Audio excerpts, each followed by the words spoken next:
এই ভিডিওটা শুনেন, খুব মূল্যবান আলোচনা করেছেন উনি, শুনেন। ইমার্জেন্সিতে দেখবেন যে কোনো সময় রুগী এসে হাঙ্গামা শুরু করে দেওয়া হয় না, একটা বুদ্ধি শিখাই দিই, ম্যাজিকের মতো কাজ করবে।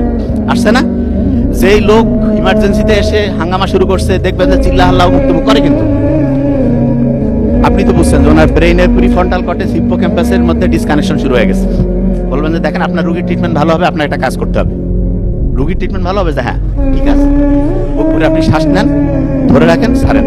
এটা কিরকম একটু পরে আপনাকে ব্যাখ্যা করা হবে, আপনাকে এটা নিতে হবে, নাইলে কিন্তু রুগীর ট্রিটমেন্টটা ভালোভাবে হবে না। এবং রুগী যদি আল্লাহর রহমতে শ্বাস প্রশ্বাসের যদি কোনো সমস্যা এরকম না থাকে, রুগীকে বলবেন যে আপনি এটা নেওয়া শুরু করেন। বিশ্বাস করেন, বিশ্বাস করেন, আমাদের শরীর যখন কোষগুলো ঠিকভাবে অক্সিজেন পায়, শরীরের কোষ অক্সিজেন পাওয়া মানে ওর মন চাঙ্গা হয়ে গেল। আপনার মন যখন খুশি থাকে, কিরকম খুশি, প্রপের রেজাল্ট দিছে, পাস করছেন, মনটা চাঙ্গা হয়ে গেছে না, ওই সময় যে যাই বলুক খুব মন খুশি। আর মনে করেন রেজাল্ট খারাপ হয়েছে, আল্লাহ না করুক,